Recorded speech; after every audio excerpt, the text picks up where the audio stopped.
125 ملیۆن ئەمریکایی کە لە سەدا 38 دانیشتوانی ئەمریکایە لە ئیستادا هەردوو ڤاکسینی کۆرۆنایان وەرگرتووە. 138 ملیۆنیش کە لە سەدا 48 دانیشتوانە بەلانی کەمەوە ڤاکسینێکی وەرگرتووە. هەروەها منداڵانی تەمەن 12 بۆ 15 ساڵیش ڤاکسینە دەکرێن، هەر بۆیەش لە ئیستادا ئەمریکا سەرنجی خستووەتە سەر یارمەتیدان بۆ ڤاکسینەکردنی خەڵک لە هەموو جیهاندا.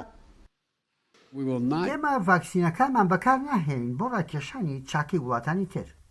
سەرەتای ئەم هەفتەیە جۆ بایدن ڕایگەیان کە بڕی 20 ملیۆن ڤاکسینی زیادی ئەسترازێنەکایان هەیە و بەگشتی 80 ملیۆن ڤاکسین دەدرێتە کۆڤاکس کە مەکانیزمێکی ڕێکخراوی نەتەوە یەکگرتووەکانە بۆ ڤاکسینەکردنی ئەو وڵاتانەی داهاتیان کەمە.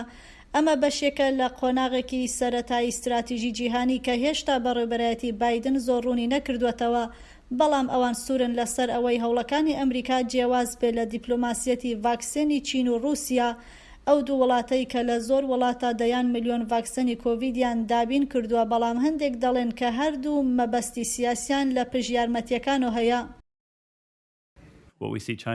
ئەوەی ئێمە دەبینین لە چین و رووسیا ئەوەیە کە ئەوان هەوڵ دەدان لە ڕێگای فرۆشتنی برێک و ڤاکسین دەستیان بگا بە خاڵی سیاسی و کاریگەری سیاسیان هەبێت.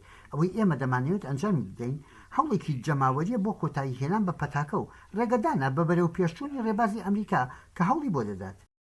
چاوەڕێ دەکرێت بایدن لە مانگی 6دا لە دانیشتنی وڵاتانی جیحەوتدا پاڵپشتی لە استراتیژیەکی جیهانی بکا بۆ بەرەنگاربوونەوەی پەتای کۆرۆنا. ئەم کۆمەڵە وڵاتە کە پێشکەوتوترین ئابووریان لە جیهاندا هەیە دەڵێن کە دەیانەوێت پێشەنگی چارەسەری پەتای کۆرۆنا بن، بەڵام هەر ئەم وڵاتانەشن کە بەهۆی ئەمبارکردنی ڤاکسینەکەوە ڕەخنەیان لێدەگیرێ.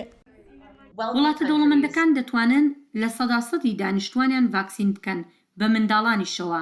بۆ پێشبێت هێشتا 1.3 ملیار ڤاکسینی زیادیان هەیە بۆ دابشکردن. ئەگەر سەیری ژمارەکان بکەین بۆ نمونە لە 170 دانیشتوانەکانیان هێشتا نزیکەی 2 ملیار ڤاکسینیان بۆ دابشکردن هەیە. بۆیە ئەوەی ئێمە لە وڵاتە دەوڵەمەندەکان داوا دەکەین ئەوەیە کە سەیری ڤاکسینەکانیان بکەن و دەست بکەن بە دانانی پلان بۆ ئەوەی دەست بەجێ ڤاکسینەکان دابش بکەن بۆ ئەوەی سەرتاسەری جیهان بتوانن دەستیان بگات بە ڤاکسینەکە. ئەمریکا بە ئەزموونێکی دەیان ساڵی سەرکەوتن لە بواری بەرەنگاربوونەوەی قەیرانی تەندروستی جیهانی لە ڕابردوودا بە بەراورد لەگەڵ چین و رووسیا خاڵی باشتری هەیە. چ پەتای ئیبۆلا بێت لە ڕۆژئاوای ئەفریقا یان چ بەشداریکردنی بێت لە سندوقی جیهانی بۆ بەرەنگاری ئایدس، سیل یان مەلاریا، من زۆر دڵنیام ئەمریکا هەنگاو دەنێت و ڕۆڵی ڕێبەرایەتیەکی گرنگ دەبینێت لە بەرەنگاری جیهانی دژی کۆڤید-19. گیل سمیز بژاردەی بایدن بۆ بەرەنگاری جیهانی پەتای کۆرۆنا دەڵێت کە هەوڵەکانی ئەمریکا لەم بارەیەوە دەتوانێت بەقەت پلانی مارشال گرنگ بێ. مارشال بەرنامەیەکی ئەمریکایی بوو کە یارمەتی پێشکەش بە ئەوروپای ڕۆژاوا دەکرد لە دوای جەنگی جیهانی دووهەمەوە. پلانی مارشال بەڕاستی دەربارەی سەرچاوەکان بوو، هەروەها دەربارەی سیاسەتەکان و بازار و ئەو چالاکیانە بوو کە بۆ بەرەنگاری کاریگەری ئابوووریەکانی جەنگی جیهانی دووهەم دانرابوون. بە هەمان شێوە لە ئێستاشدا ئەو جۆرە کاریگەریانە بەدی دەکەین کە پەتاکە خوڵقاندوونی. پێم وایە شایانی ئەوەی هەیە کە بە ئازایەتیە بیری لێ بکەینەوە.